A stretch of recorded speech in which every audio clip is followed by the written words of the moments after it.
जी बेटा, आज हमने इलेक्ट्रोलिटिक सेल के बारे में पढ़ना है। ठीक है, केमिस्ट्री चैप्टर नंबर जो है ये हमारा 7 है। इसमें इलेक्ट्रोलिटिक सेल, इलेक्ट्रोकेमिकल सेल के बारे में हमने पढ़ लिया था। आज हमने इलेक्ट्रोलिटिक सेल के बारे में पढ़ना है कि ये है क्या। इसमें सबसे पहले हम जो है वो डिस्कस करेंगे, जो पॉइंट वो मैं यहाँ पे लिखता हूँ। सबसे पहले हम इलेक्ट्रोलिटिक सेल की डिफ़ाइन पढ़ेंगे।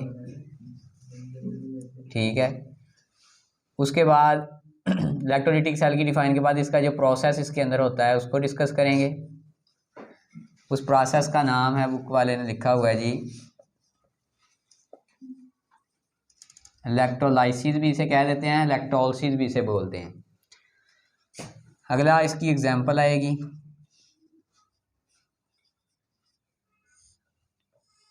एग्जांपल के बाद हम इसकी कंस्ट्रक्शन पढ़ेंगे।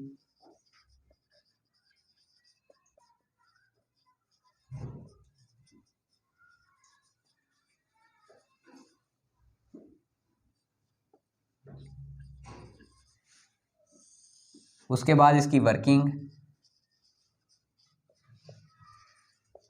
Of electrolytic cell. ये आज के हमारे जो हैं ये पॉइंट हैं, इनको हमने डिस्कस करना है वन बाय वन। सबसे पहले हम इसकी डिफ़ाइन देखते हैं जी कि डिफ़ाइन इलेक्ट्रोलिटिक सेल है क्या। ठीक है, इसकी मैं यहाँ पे एक डायग्राम बनाता हूँ। ठीक है जी,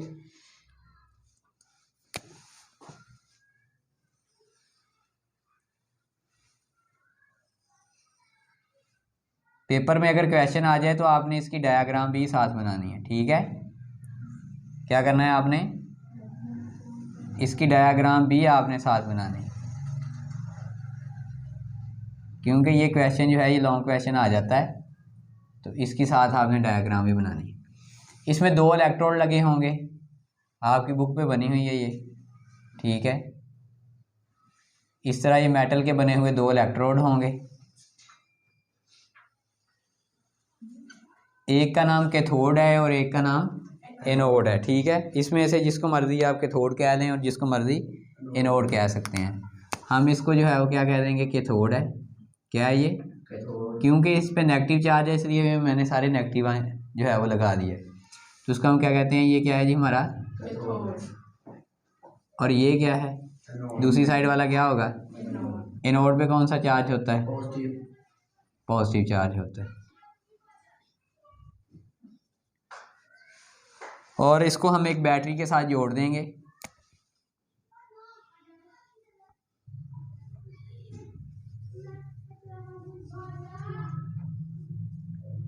ये इसका नेगेटिव टर्मिनल है और ये इसका क्या है, पॉजिटिव टर्मिनल के साथ है। इसकी बैटरी की तारें जोड़ देंगे। यहाँ मैं लिख देता हूँ बैटरी। ठीक है जी, और इसको हमने इलेक्ट्रोलाइट के सॉल्यूशन से इसके अंदर डाल देना है। कौन सा सॉल्यूशन इसके अंदर डालना है, इलेक्ट्रोलाइट का सॉल्यूशन। ये जो सारा ब्लू कलर का है ना, ये क्या है जी, इलेक्ट्रोलाइट का सॉल्यूशन है। इलेक्ट्रोलाइट के बारे में आपने पढ़ लिया था ना, इलेक्ट्रोलाइट का तस्वर, उसमें आपको बताया था कि इलेक्ट्रोलाइट क्या होता है। तो ये इलेक्ट्रोलाइट का सॉल्यूशन है। ठीक है जी, तो सबसे पहले इसकी डिफ़ाइन है, वो कहता है कि ये इलेक्ट्रोकेमिकल सेल की एक किस्म है। क्या है, it is a type of electrochemical cell. Electrochemical cell की एक किस्म है। कौन, इलेक्ट्रोलिटिक सेल जो है ये किसकी किस्म है, इलेक्ट्रोकेमिकल सेल की किस्म है।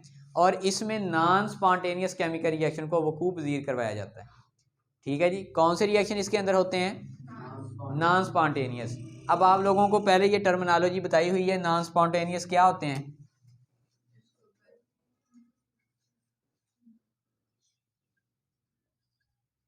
ठीक है जी, नॉन स्पॉन्टेनियस केमिकल रिएक्शन कहता है वकूफ़ पजीर यहाँ पे होता है।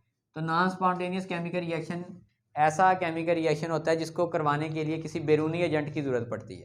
ठीक है जी, जैसे हमने यहाँ पे बैटरी लगाई है तो ये हमारा क्या है, बैरूनी एजेंट है। ठीक है, तो इसमें कौन से रिएक्शन होंगे, नॉन स्पॉन्टेनियस केमिकल रिएक्शन होंगे। कब होंगे, जब हम करंट गुजारेंगे। ठीक है, तो ये किसकी डेफिनेशन हो गई, इलेक्ट्रोलिटिक सेल की। तो यहाँ पे मैं ये डेफिनेशन लिख देता हूँ। कहता है कि it is a type of electrochemical cell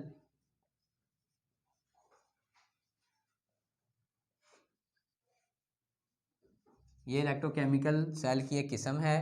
साथ लिखें इन विच, यहाँ पे मैं लाइन लगा देता हूँ, इन विच नॉन स्पॉन्टेनियस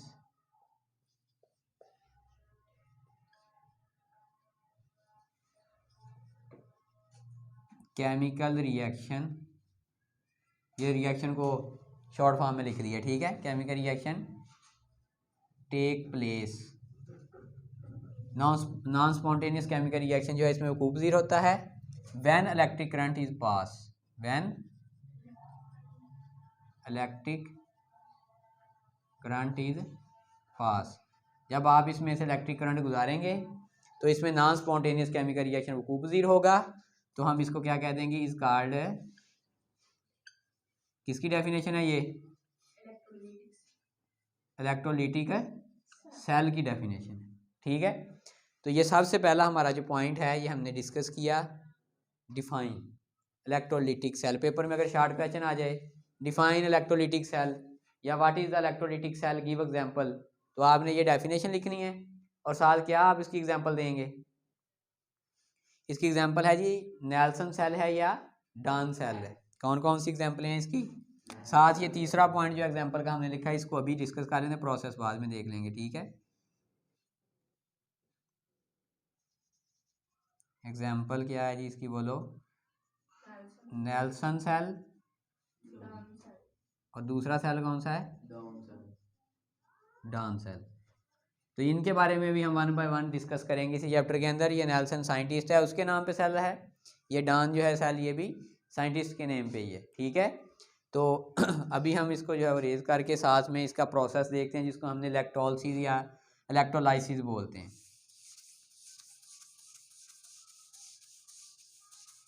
फिर इसी तरह हम इसकी वर्किंग देखेंगे और फिर कंस्ट्रक्शन के बारे में भी देखेंगे।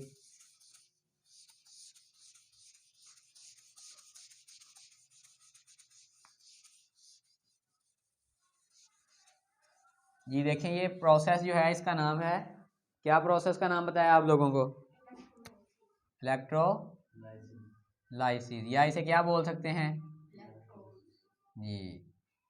तो ऐसा प्रोसेस, ठीक है, जिसमें से करंट पास किया जाए उसको हम हमेशा इलेक्ट्रोलिसिस कहते हैं, ठीक है। किसी भी चीज़ की एक्वस फॉर्म में या फिर मोल्टन फॉर्म के अंदर करंट का पास करवाना क्या कहलाता है, इलेक्ट्रोलिसिस कहलाता है, ठीक है जी। कितनी हालतें हैं, दो मैंने आपको हालतें बताई हैं, दो स्टेट बताई हैं, या तो वो चीज़ एक्वस स्टेट के अंदर होनी चाहिए या फिर मोल्टन स्टेट के अंदर होनी चाहिए। इन दोनों स्टेट के ऊपर आप किसी चीज़ में से करंट पास करेंगे तो उस प्रोसेस को क्या कहेंगे कि हमने यहाँ पे क्या किया है, इलेक्ट्रोलाइसिस का प्रोसेस किया है, इलेक्ट्रोलिसिस करवाई है उस चीज़ की, ठीक है। जैसे इसके अंदर आपने इलेक्ट्रोलाइट का सोल्यूशन डाला हुआ है और बैटरी के साथ आपने इसे कनेक्ट किया हुआ है, ठीक है। तो ये कंपाउंड जो है ये किस हालत में है, एक्वस फॉर्म के अंदर है, ठीक है। ये मोल्टन स्टेट के अंदर भी हो सकता है, मोल्टन स्टेट होती है पिघली हुई हालत और एक्वस स्टेट होती है किस चीज़ की, माया हालत को कहा जाता है, ठीक है। जैसे एक्वस सोल्यूशन की आपने डेफिनेशन पढ़ी हुई है, ठीक है ना। तो मोल्टन स्टेट पिघली हालत, एक्वस फॉर्म माया हालत में, दो हालतों में से, दोनों स्टेट में से कोई एक स्टेट भी हो, आप उसमें से क्या करें, करंट पास करें, तो उस प्रोसेस को क्या कहेंगे, इलेक्ट्रोलाइसिस का प्रोसेस कहेंगे। तो आप पेपर में शॉर्ट क्वेश्चन आ जाता है, ठीक है जी, कि व्हाट इज इलेक्ट्रोलाइसिस या डिफाइन इलेक्ट्रोलाइसिस। क्या क्वेश्चन पेपर में आ सकता है, define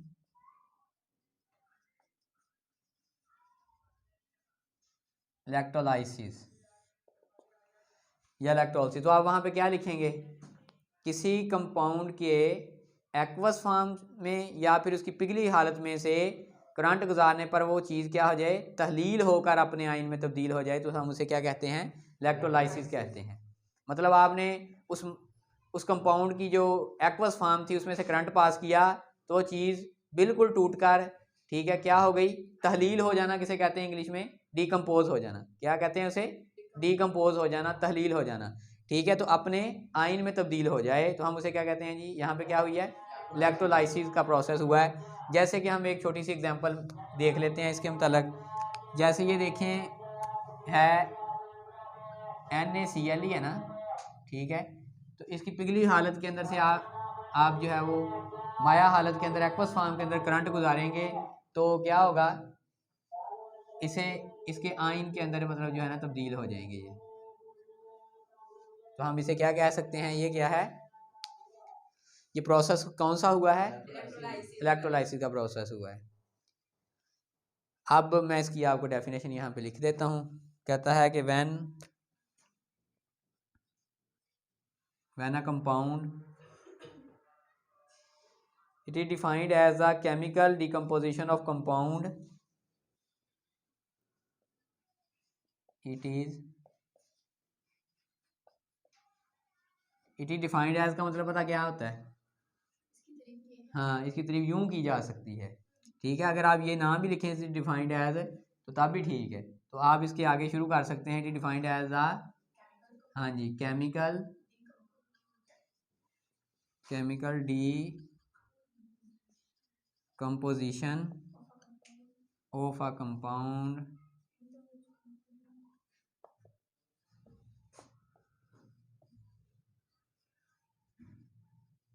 into its component.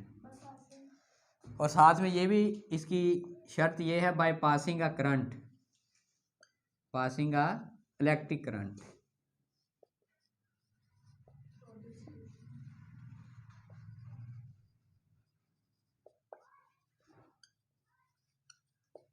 Through the solution, ये शॉर्ट फॉर्म है जी सॉल्यूशन की, ठीक है। तो ये इसकी डेफिनेशन है। कहता है कि इलेक्ट्रोलिसिस क्या है, इट इज डिफाइंड एज, इसकी तारीफ यूँ की जा सकती है, द केमिकल डीकम्पोजिशन, कीमियाई तौर पर टूट जाना यानी तहलील हो जाना। डीकम्पोजिशन का मतलब क्या है जी, तहलील हो जाना, क्या है, तहलील मतलब टूट जाना, ठीक है।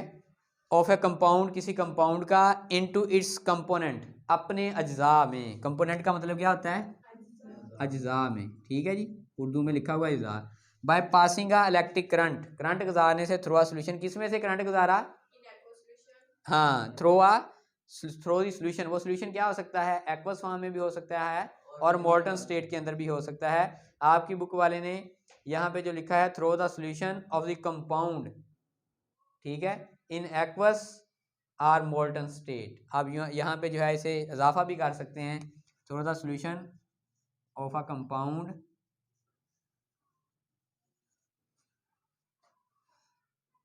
इन molten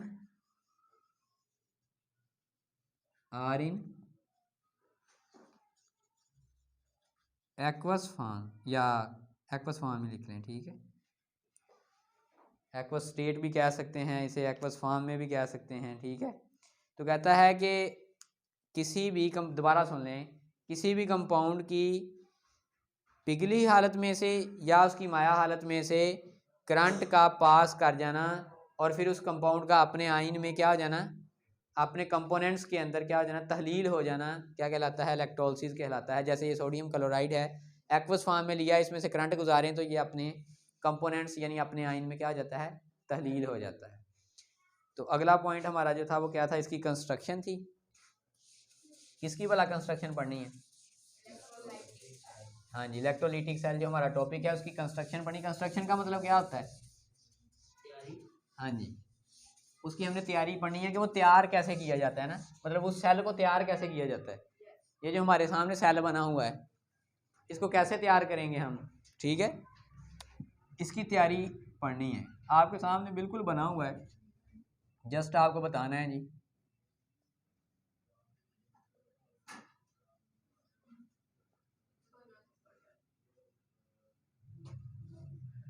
electrolytic cell, electrolytic cell की जो है कंस्ट्रक्शन तैयारी को कहते हैं जी, कि इसे तैयार कैसे किया। इसमें दो डेफिनेशंस हैं, कौन कौन सी, एक एनोड की है और एक कैथोड की है।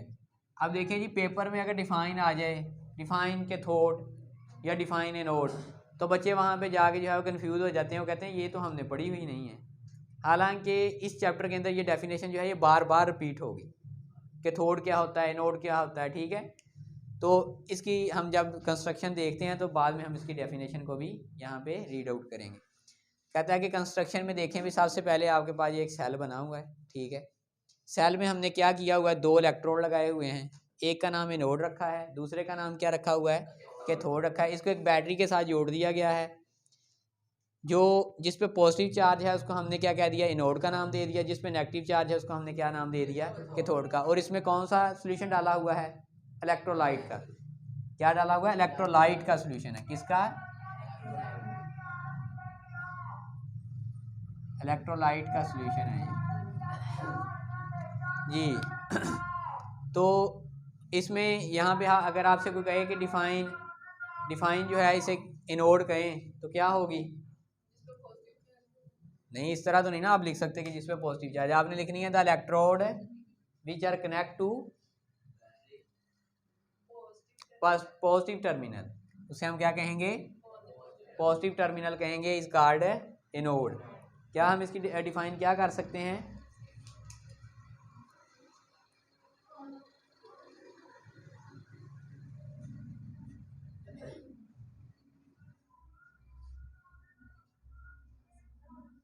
Electrode connect to positive terminal of the battery भी लिखना है। किसका टर्मिनल है, पॉजिटिव टर्मिनल, ठीक है ना। हाँ, या फिर ऐसे ही लिख दें the electrode connect to positive terminal is called, हाँ इज कॉल्ड एनोड। और दूसरा cathode, the electrode which are connect to,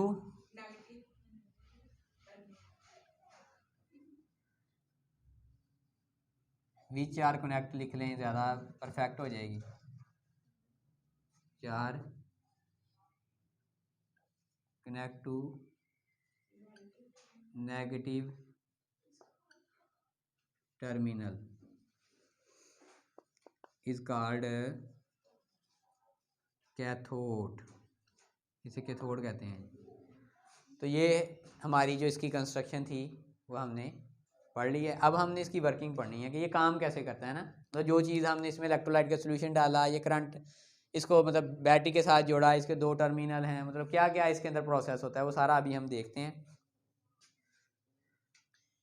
ये इसमें यही था बताने वाला इसकी कंस्ट्रक्शन के अंदर। अब हम वर्किंग यहाँ पे सिर्फ वर्ड चेंज करेंगे, बाकी सारे का सारा जो है हमारा हेडिंग वही रहेगी।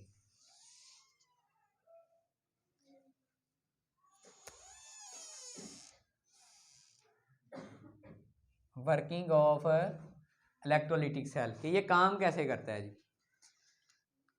अब देखें, पहले मैं आपको इसके बारे में थोड़ा सा बताता हूँ कि ये हमारा जो इलेक्ट्रोलिटिक सेल है इसमें हमने इलेक्ट्रोलाइट का सोल्यूशन डाल दिया है, ठीक है। कोई भी है, फॉर एग्जांपल आपकी बुक वाले ने ना सोडियम क्लोराइड लिया हुआ है। क्या लिया हुआ है, सोडियम क्लोराइड। सोडियम क्लोराइड का फार्मूला कोई बता सकता है आप में से, NaCl। तो हमने ये बात पढ़ी है अभी, क्या पढ़ी है भला, इलेक्ट्रोलिसिस के अंदर, जिसको मैंने बार बार रिपीट भी किया है। इसीलिए किया क्योंकि इसमें जो प्रोसेस है वो सारा के सारा कौन सा है, इलेक्ट्रोलाइसिस का प्रोसेस है। तो अब आपने जब सोडियम क्लोराइड की इलेक्ट्रोलिसिस करवाएंगे तो वो उसके क्या हो जाएंगे, करंट गुजारेंगे सोल्यूशन में से, सोडियम क्लोराइड के सोल्यूशन में से करंट गुजारेंगे वो अपने आयन में तहलील हो जाएंगे, शाबाश। तो उसके आयन में जब वो तहलील हो जाएंगे तो कितनी किस्म के आयन बनेंगे, कौन कौन से, जी शाबाश, पॉजिटिव आयन बनेंगे और कौन से बनेंगे, नेगेटिव आयन। ये देखिए मैं इधर आपको पॉजिटिव और नेगेटिव आयन बना के दिखाता जा रहा हूँ, ठीक है जी।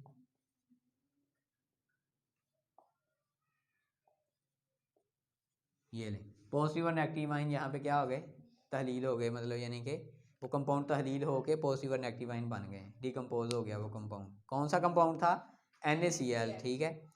तो अब आप ज़रा सोचें कि ये वाले जो पॉजिटिव आयन है ये किधर जाएंगे, किस इलेक्ट्रोड की तरफ जाएंगे, पॉजिटिव जो हमारे बने हैं आयन वो किधर, किस इलेक्ट्रोड की तरफ जाएंगे, नेगेटिव की तरफ जाएंगे। तो हम इनका रुख जो है वो इस तरफ को मोड़ देते हैं, जितने भी पॉजिटिव है ना उनको हम इससे कनेक्ट करने की कोशिश करते हैं। ये लें जी, ठीक है।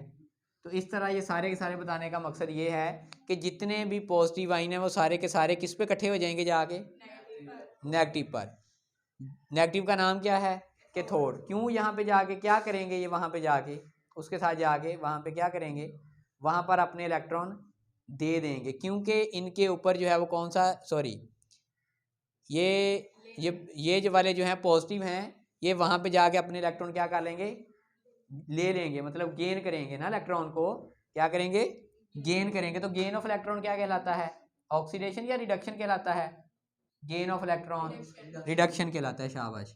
तो यहाँ पे हम लिखते हैं जी कि यहाँ पे कौन सा प्रोसेस हुआ, रिडक्शन का प्रोसेस हुआ है, क्योंकि हमारे जो पॉजिटिव आयन थे उन्होंने जाके इस इलेक्ट्रोड से, मतलब कैथोड से इलेक्ट्रॉन को क्या किया, गेन किया। तो gain of electron this is called reduction. तो हम कह सकते हैं कैथोड पे कौन सा प्रोसेस हुआ, रिडक्शन का प्रोसेस हुआ। इसी तरह जो हमारे नेगेटिव आयन है वो किधर जाएंगे, शाबाश, ये जो हमारे नेगेटिव आयन है वो किधर की तरफ जाएंगे, पॉजिटिव की तरफ जाएंगे, ठीक है। अब ये जो नेगेटिव आयन है ये पॉजिटिव इलेक्ट्रोड पे जाके क्या करेंगे, इलेक्ट्रॉन को लूज कर देंगे ना, मतलब दे देंगे उसको। तो हम यहाँ पे लूज ऑफ इलेक्ट्रॉन की डेफिनेशन क्या पढ़ी है, ऑक्सीडेशन, शाबाश। तो हम कह सकते हैं कि नोड पे कौन सा प्रोसेस हुआ है, ऑक्सीडेशन का प्रोसेस हुआ है। तो ये आपकी जो थ्योरी है बुक पे लिखी हुई है वर्किंग ऑफ इलेक्ट्रोलिटिक सेल के अंदर, वो यही कुछ लिखा हुआ है। मैं दोबारा एक बार रिपीट कर देता हूँ, ठीक है। वो सारी की सारी थ्योरी जो है बाद में हम उसे क्लास में रीड आउट भी कर लेंगे। कहता है कि ये वाला जो हमारा इलेक्ट्रोलिटिक सेल है इसके अंदर हमने जो सोल्यूशन डाला है वो इलेक्ट्रोलाइट का सोल्यूशन डाला हुआ है, ठीक है। मिसाल के तौर पे मैंने इसके अंदर सोडियम क्लोराइड डाला हुआ है, ठीक है। सोडियम क्लोराइड का एक्वस सोल्यूशन डाला हुआ है। तो सोडियम क्लोराइड इसके अंदर जब इलेक्ट्रोलाइट की शक्ल में डाला हुआ तो इसमें से करंट पास करेंगे सोल्यूशन में से, तो ये क्या हो जाएगा, अपने आइंस के अंदर तहलील हो जाएगा, ठीक है। मतलब ये कंपाउंड टूट जाएगा ना, अपने आइंस में तब्दील हो जाएगा। अब इसमें किसी न किस्म के आयन बनेंगे, हमने पढ़ा दो किस्म के, पॉजिटिव और नेगेटिव आयन। पॉजिटिव आयन किस तरफ को जाएंगे, नेगेटिव की तरफ, मतलब कैथोड की तरफ जाएंगे। जब वो कैथोड पे जाएंगे तो वहां पे जाके अपने इलेक्ट्रॉन को क्या कर देंगे, वहां पे इलेक्ट्रॉन गेन कर लेंगे। तो gain of electron is called reduction. तो जब ये वाले हमारे नेगेटिव आयन है ये किस तरफ को जाएंगे, पॉजिटिव टर्मिनल की तरफ जाएंगे, जिसका नाम क्या है, एनोड। तो दिस इज, वहां पे जाके क्या करेंगे, ये अपने इलेक्ट्रॉन को लूज कर देंगे। तो lose of electron is called oxidation. तो ये सारे का सारा इसके अंदर प्रोसेस हुआ है जी, ठीक है। अब देखें, अब हम इसके रिएक्शन देख लेते हैं कि मतलब जैसे बुक वाले ने लिखा हुआ है कि इसका कैसे रिएक्शन हुआ है। तो ये है जी 2NaCl, ठीक है। सोडियम क्लोराइड था, ये अपने आयन के अंदर जब तहलील हुआ ना तो सोडियम अलहदा हो गया और Cl अलहदा हो गया। अब ये वाला जो 2 है ना, इसका लगाने का मकसद पता क्या है, क्योंकि क्लोरीन आपने ये बात पढ़ी है कि सल्लल्लाहु अलैहि वसल्लम, तो क्लोरीन जो है ये किस में मतलब चेंज हो जाती है, क्लोरीन सॉरी, अपने हमेशा आपने पढ़ा है कि Cl2 की शक्ल में रहती है। किस शक्ल में रहती है, Cl2 की शक्ल के अंदर। तो यहाँ पे क्लोरीन जो है उसके कितने आयन बनेंगे, दो आयन बनेंगे ना, ठीक है। तो सोडियम के भी फिर कितने लगाने पड़ेंगे, दो। तो यहाँ पे हम इसको दो दो इसलिए लगा देते हैं, ठीक है। तो इसी तरह अब हम इसका देखते हैं सबसे पहले रिएक्शन के एनोड पे क्या रिएक्शन हुआ है, और फिर साथ में देखेंगे कि कैथोड पे कौन सा रिएक्शन हुआ है। सबसे पहले एनोड पे देख लें जी,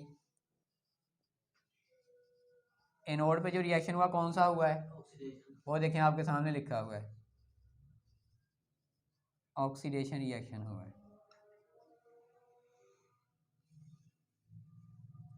अब एनोड पे कौन से आयन जाके जमा होंगे, नेगेटिव का पॉजिटिव, नेगेटिव। तो नेगेटिव आयन हमारे कौन से हैं, क्लोरीन के आयन है, ठीक है। क्योंकि मैंने आपको बताया था यहाँ पे मैंने कौन सा सोल्यूशन डाला हुआ है, NaCl का डाला हुआ है, शाबाश। 2 क्लोरीन आयन है, ये इलेक्ट्रॉन को क्या करेंगे, वहां पे जाके गेन करेंगे या रिलीज कर देंगे, लूज कर देंगे बेटा। तो यहाँ पे जो क्लोरीन की आयन है ये क्या कर देंगे, अपने इलेक्ट्रॉन को, कितने इलेक्ट्रॉन को लूज करेंगे, और क्या बन जाएंगे, क्या बन जाएगी, ये वाली Cl2 बन जाएगी। क्या बन जाएगी, Cl2, दो इलेक्ट्रॉन को लूज करने के बाद। अब Cl2 क्या है, गैस है, ठीक है। इसी तरह जो है वो कैथोड को ले लेते हैं, मतलब कैथोड पे कौन सा रिएक्शन हुआ था जी, कैथोड पे रिएक्शन हुआ था, रिडक्शन रिएक्शन हुआ है। तो कैथोड पे कौन से आयन जाके जमा हुए थे, पॉजिटिव आइन। तो पॉजिटिव आइन हमारे कौन से हैं? 2Na पॉजिटिव, ठीक है। तो ये क्या करेंगे, वहाँ पे इलेक्ट्रॉन को जाके लूज करेंगे या गेन करेंगे? गेन करेंगे। Gain of electron is called reduction, क्योंकि पॉजिटिव वाले हैं ना, इनके पास इलेक्ट्रॉन की कमी है, तो इन्होंने इलेक्ट्रॉन को क्या करना है? गेन करना है। तो जब ये गेन कर लेगा तो ये क्या बन जाएगा जी? 2Na। इसका चार्ज जो है वो क्या हो जाएगा?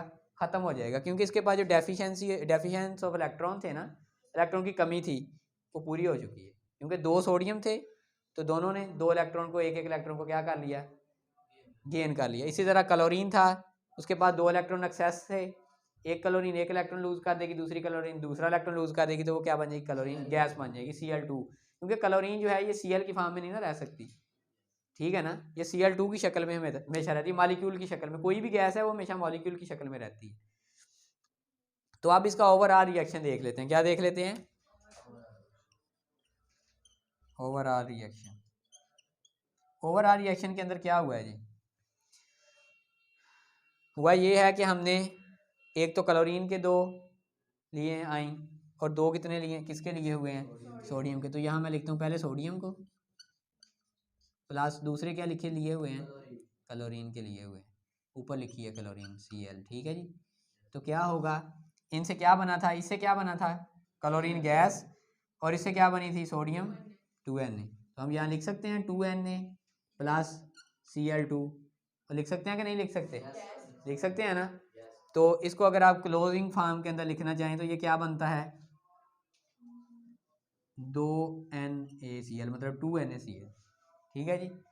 ये 2 क्यों लगाया था मैंने आपको बताया था, क्योंकि क्लोरीन गैस है, ये मॉलिक्यूल की शक्ल में ही हमेशा रहती है, Cl2 की शक्ल में रहती है। तो ये अब देखें क्लोरीन कितने हैं? 2। सोडियम कितने हैं? 2। तो क्लोरीन को सेटिस्फाई करने के लिए सोडियम भी साथ है 2 लगाना पड़ता है। सोडियम के साथ भी क्या लगाना पड़ता है? 2 लगाना पड़ता है, क्योंकि क्लोरीन हमेशा मॉलिक्यूल की शक्ल में रहती है। तो यहाँ तक आपका कोई क्वेश्चन हो तो आप कमेंट सेक्शन में पूछ सकते हैं। आज के लिए इतना ही, कल इंशाल्लाह ताला मिलेंगे।